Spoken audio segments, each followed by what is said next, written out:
Welcome into this special episode of Home Field Advantage. I hope you're all having a great end of 2022. It's December 31st, 2022. In fact, the last day of the year, our last episode of season 4. I'm not really going to call it a finale because this is more of a bonus special feature. As always, I'm Will Highland. We're here recording Home Field Advantage from our studio in Graziano Square in beautiful Lisbon, Maine. But beyond all the normal festivities that happens in the holiday season is one that I think is one of the most unique in sports, and that is the NHL's Winter Classic. So today's special bonus feature podcast will be a preview of the NHL Winter Classic. Now, look, some of you guys, this might just be another pin in the cap of many events that go on in the sporting calendar throughout the month of December leading into January. I mean, there's 2 college football playoff bowls today. I mean, I'm going for TCU tonight. We've got the NBA and NFL in full swing as well. The NFL playoff race is coming down to the weekend. But I think one thing that's unique about the NHL Winter Classic is it's a celebration of the origins of the game. Now, you see Major League Baseball doing a little bit of this with the Field of Dreams game and with the Little League Classic.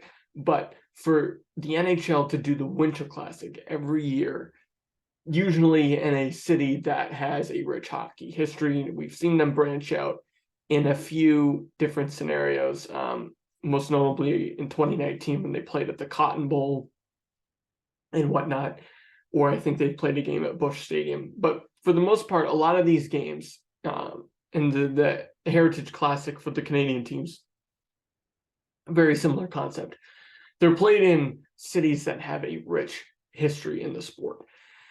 And what the league is trying to do is celebrate the origins of the game. And so I think that's really important. And that's why I love this event, first and foremost. The second reason I love this event is that the teams that usually participate in them have huge fan bases. Now, I'm a little bit biased.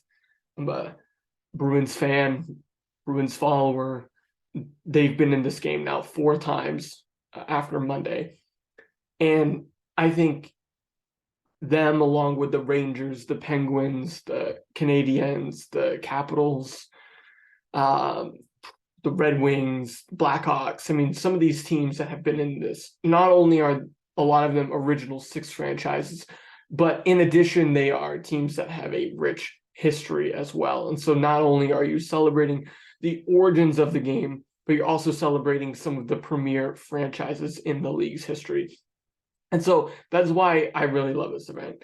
And I guess more so is the fact that this year's event, taking place in 2 days, is at Fenway Park. And I'll be going to the event. I'm very excited about that. And we have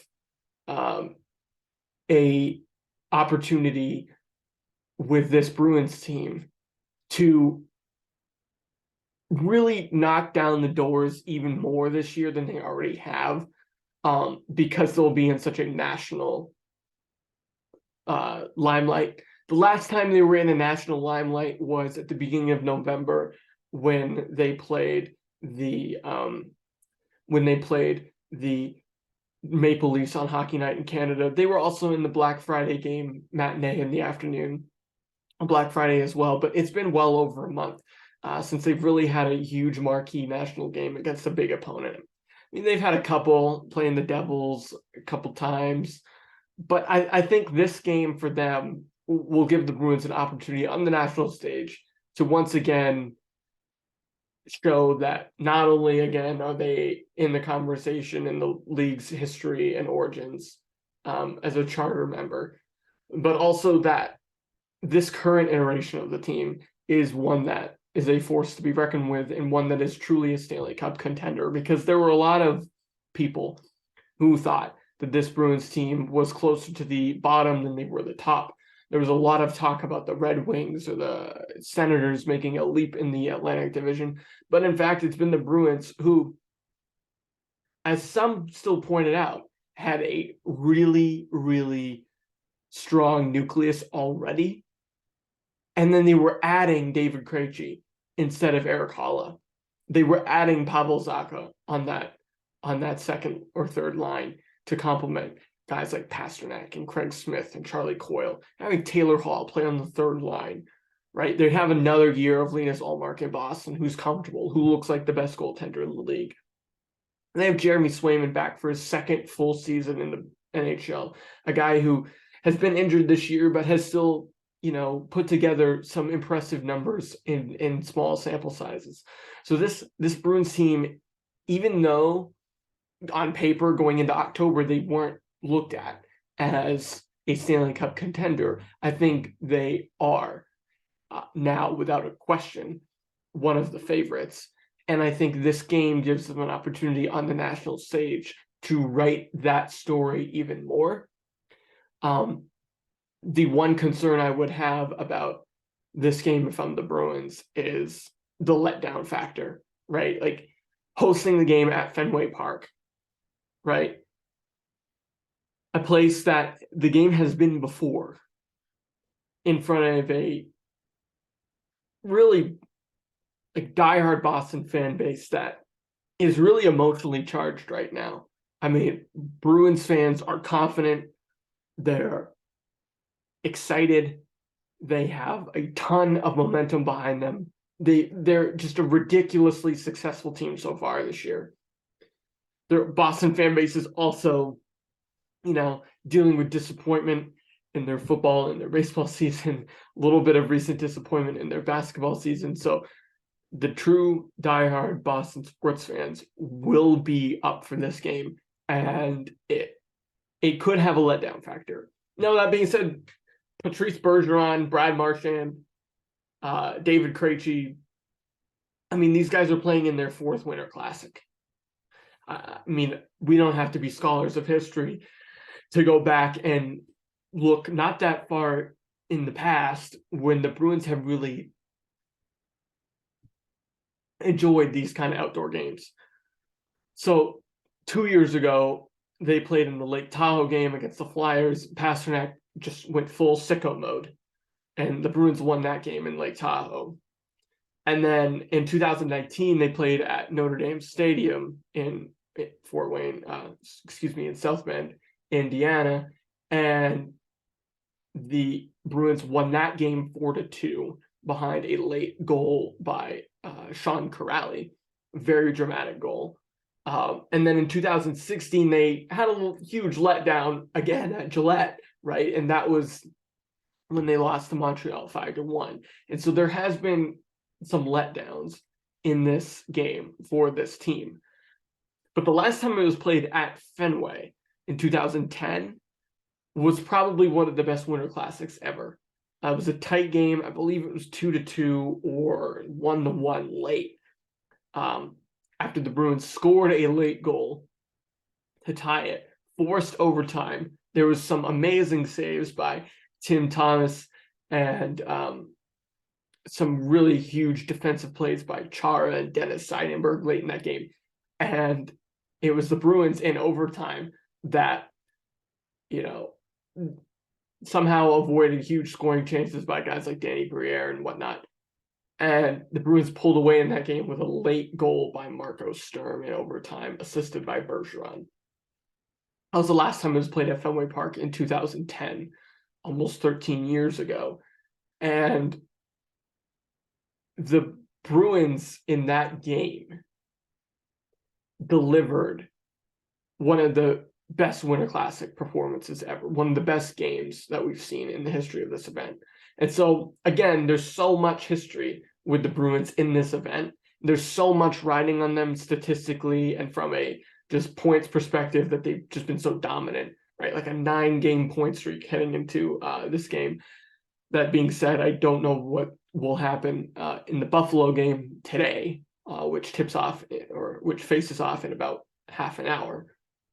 But the Bruins in this game, as I've said, huge opportunity with all that's riding on them to show on the national stage, like once again, just how dominant they are. But at the same time, is a huge letdown factor if they don't perform well. And it's fair to talk all about the Bruins because they're the host of this game and they're the best team in the league and whatnot. But you can't ignore what's on the other side either. Pittsburgh has been a team that in my lifetime has won 3 Stanley Cups. Sidney Crosby, I'd argue, is the closest thing my generation has to Wayne Gretzky. No disrespect to Connor McDavid, but the pure, unadulterated national pride that Crosby has brought his country, the pure, unadulterated success that he has brought his franchise that he's played for, and just the manner in which he carries himself makes him, in my opinion, the best player in my generation, best winner in my generation. So I'm super excited to watch him play as well as everybody on the Bruins who I've just mentioned. But this Pittsburgh team, even though they've only won a single game in their last 6, they've ran into Carolina twice. Carolina's the hottest team in the NHL. They still have won 19 games, which is nothing to sneeze at. They are still a team that has top talent in the league. I mean, I just talked about Crosby. We didn't even talk about Jake Gensel or Makar Rakell or any of the other top offensive production that they have. And so for this Penguins team, this is another opportunity for them to have a show me what you've done for me lately moment on the national stage. They're a team that is equally as hungry to win with an equally as motivated older core of players. They are a team that also has a upstart goalie who's been inconsistent but has shown flashes of brilliance. They are another team that has a rich history in this game and in this league. And I'd be remiss if I didn't say that there's a strong possibility that the Penguins themselves win a close game and show the rest of the league what they're made of and the rest of the hockey world what they're made of. And so as I'm looking at all this, like, you don't have to love Tristan Jarry and his big game performances. You don't have to love the fact that the Penguins have 9 less losses than the Boston Bruins to understand that this game is an equally as big game for the Penguins. And in fact, I'd say if the Bruins lose this game, there's a letdown in the cosmetics, but it's not necessarily going to make or break their season, I don't think. If they win the game, the same thing. They've already won 28 games. Right? Like, if they beat Buffalo today and then, lose on Monday at the Winter Classic, it will be a letdown for the fans and for the players a little bit. But I think this team is strong enough to move beyond that. If the Penguins lose this game, I mean, they walked into a situation that Boston had everything going for them. Playing in a historic venue, being a historic team, being a historically great team this year so far, having all the prowess and the offensive firepower and the best record in the league and all that stuff. If Pittsburgh loses this game, it'll be a letdown. Won't be as big of a letdown as if Boston wins. But the biggest factor of the 4 outcomes is if Pittsburgh wins, what this could do for them is bigger than any of the other outcomes. What would happen to Boston if they lose? What would happen to Boston if they won? What would happen to Pittsburgh if they lost? All those things kind of come out in the wash. But if Pittsburgh wins this game, that to me reminds me of a lot of what happened to the Bruins 3 years ago at Notre Dame. Or was that 4 years ago now? Wow. Okay, it was 4 years ago. What happened to the Bruins 4 years ago at Notre Dame is there's a lot of question marks about that 2018-19 Bruins team. They weren't that great. They were really streaky. I mean, Bruce Cassidy was his first his second full year on the job, right? Like, they had been bounced early 2 years in a row. And so there's a lot of just tightness on that Bruins 2019 team, in my opinion. But they win on January 1st at Notre Dame. And the next thing you know, the Bruins go on a great second half run. They find themselves in a great position in the Stanley Cup playoffs. and they ultimately do just fall one game short of winning the whole cup. But what that win at Notre Dame did for them was, I think it changed their season. I think it changed Rask's mindset toward the rest of the season in big games, and I think that helped him in that final Stanley Cup push. So a similar thing could happen if Pittsburgh wins. They walk into a situation on the road in the Winter Classic in a huge environment, right? Huge letdown environment for the other team. The other team has all the pressure on them, which is true for the Bruins. And Pittsburgh wins that game. They walk out of that game with their heads held high, and potentially it changes their season and puts them in deeper competition with the New Jerseys of the world and the Carolinas of the world that are dominating that division right now. So that's my take on what's at stake for this game. It might just look like a regular season game to the average fan, but there are a lot of moving pieces that could make this game a big swing game for both teams. I think the Bruins, as I've said, the biggest loss they would have would be on the ice, right? Of course, but then they would have that letdown. But I think they're strong enough to get beyond that letdown. And I think if Pittsburgh loses, they'll certainly, be disappointed about it. But I mean, it was a tough situation to begin with. Whereas if the Bruins win, sure, it's a great pickup win, but it would be more of a pickup for the Penguins if they're the ones that come away from Fenway with the 2 points. All right, just quickly as I go through, I'm going to make a game pick here. I'm looking down at the stats. I mean, Pasternak's got 24 goals. Crosby's got 19. I think if you're looking at two X factors in this game, those are the obvious ones, right? Like the two leading goal scorers for each team. Pasternak has another hot game outside like he did in Lake Tahoe. I think it's going to be pretty hard for Pittsburgh to win this game. But if Crosby has an equally as impressive game, or if he and Gensel or Raquel or anybody, or Malkin or anybody else makes big strides like they have been this year as sort of renaissancing themselves, if that's a word, or reinventing the history that they have, I think you could look at a situation where it's a close game and then one of those guys with all the experience makes all the difference. Who knows if that will be true or not, but I can see a situation where that happens. So obviously the offensive playmakers are the X factors. That's what everyone's going to talk about, right? But to me, I think the biggest X factor for the Bruins is the penalty kill, right? They've been really good on the PK all year. They started out historically great and have since become all right in some situations. They've been better 5-on-5, but I think the Bruins on special teams are a huge X factor in the game. Like if they can kill their penalties and capitalize on their power plays, going to be really, really hard to beat this team, because even the Bruins B game is sometimes good enough to beat the best teams in the league. They've been lucky. They beat the Avalanche with guys that are injured, and they beat the Vegas Knights with guys that are out. But for this game in particular, I think the X factor for the Bruins is their special teams, because if they play well on special teams, it's going to be really hard to beat them. And that means guys like Matt Grzelcyk and Charlie McAvoy and Hampus Lindholm having strong games. That means the defensemen creating offense, because we know that the offensive players on both sides are going to be factors. I just talked about that, right? But what I think is the X factor in the special teams for the Bruins is their defense and their defensemen making offensive plays. So that's what I'm looking for from the Bruins. And then for the Penguins, assuming that Tristan Jarry gets to start, which I think is a pretty safe bet, I think he's the X factor for the Penguins. We've seen him freak out sometimes and have these amazing games, but we've also seen him against the Bruins in particular get in guys' heads.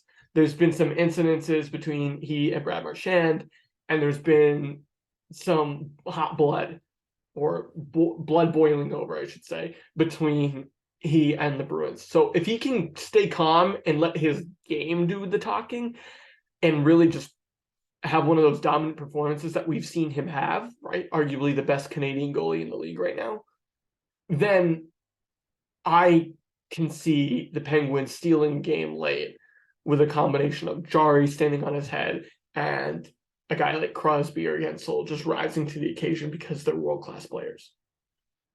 So that's what I'm looking for as the X factors in the game, in the keys to victory for both teams. I think the Bruins got to stay out of the box, and when they do, they have to kill penalties, and then they gotta play well and capitalize on their power plays, and that starts with their defensemen making offensive plays. And then for Pittsburgh, you need Jari to have a really good game. I think he's the X factor. You need him to stay out of the gutter and continue to just be a really strong goaltender when it matters, and not be as streaky as he has been in the past against the Bruins. So the last time these two teams played, it was a crazy game with a bunch of lead changes and an overtime victory, and you have to think that's in the minds of the Penguins. But despite all that, I gotta go. My head says there's a 67% chance that the Penguins pull out this weird upset, just because everything's been going way too well for the Bruins this year for them to not have a letdown of some kind. So part of me wants to pick the Penguins with my head, but I got to go with my heart here, and I got to say Boston 4-2. I got to go 4-2 Boston. I think it's going to be 3-1 late, and then I think you'll get a late goal by Pittsburgh to make it 3-2, and then they'll pull Jari, and the Bruins will get an empty there. I think that's what I'm feeling. I think Pasternak gets a goal, and I think Allmark gets to start. Given his record, he's 21-1. I mean, he's unbelievable this year. So I think Allmark gets to start as well for the Bruins, and I think he ultimately helps them get the win with some timely saves. So that's my take on the Winter Classic. Again, I hope you enjoyed the preview. We'll be back in 2023 for season 5 of Home Field Advantage. Looking forward to bringing you all continued sports coverage in 2023. 2022 was the first year that I did an episode every week. So I appreciate every single one of you that's been with me all year long. You can catch us on YouTube here at Sportland USA. You can also catch us on Twitter at that same handle, and then more specifically this podcast on all socials at Homefield Pod. Please like, share, and subscribe. But until 2023, I hope you all have a great rest of your year and a happy new year. You've been listening to a special bonus episode, Home Field Advantage.